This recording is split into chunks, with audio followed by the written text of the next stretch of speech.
wonky shaped, you can just leave that totally, completely fine. Or if it really bothers you, you can take a pizza cutter and round out any.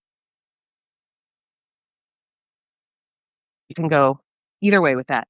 Now, because we have the psyllium in this, it is flexible enough that I can just pick it up and then throw it onto my pan, and it's gonna start cooking. My pan is pretty hot. I mean, I saw little smokelets coming up, but I do know, so I turn it down a bit. I do know that while I'm cooking, once you put the tortilla on that, it starts to take some of the heat away and cool off the pan a little bit. So I like to kind of adjust it because I want to keep it um, fairly hot, but not burning as soon as I throw something on there. Notice, by the way, I didn't put any oil on this pan. I didn't put anything on this pan. I don't want it to have an oily outside. And as long as you have a seasoned pan that is hot, it will not stick.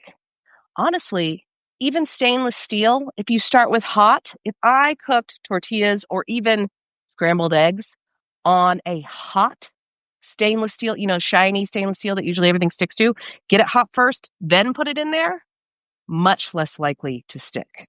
So that's probably a key step is getting it pretty hot. So I have another ball here. Here's another way that you can shape your tortillas. And that is if you have a tortilla press.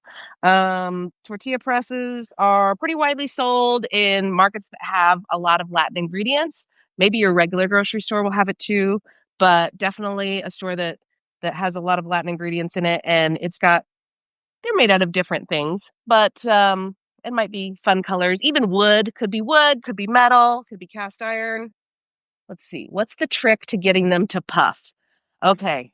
So the puffing, if you want a puffy taco or a puffy tortilla, it's about getting it just the right thinness and getting this screaming hot.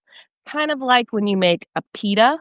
If you want a pocket in the middle, it's about getting it the perfect thinness and then getting it on a really hot pan. So on this one, when I'm looking and I see the view, it's hard to tell. I think it's 'cause it's all the same color, but I have sort of like puffed up bubbles happening in mine here, which is great. I love the puffed up bubble situation. Sometimes if you hit it just right, get it probably slightly thinner than what I have in here, then you start to get um, you start to get a big bubble. So basically puffing in the middle. It's easier to puff them when you fry them. When you see like puffy tacos, usually the tortillas are fried, but also sometimes, the soft tortillas have the big bubble as well. But the really showy bubbles I guess it's because that's so hot. That fast heat really is what does it because the water makes steam so quickly and it'll puff up. So I just checked underneath, and by the way, don't be like me. I have really, um, my hands are very resistant to heat at this point. But you could just check with just your spatula. I got a fish spatula here because it's really nice for delicate things. And it's not ready for me to flip over. Usually the first tortilla or first couple tortillas take the longest because your pan is hot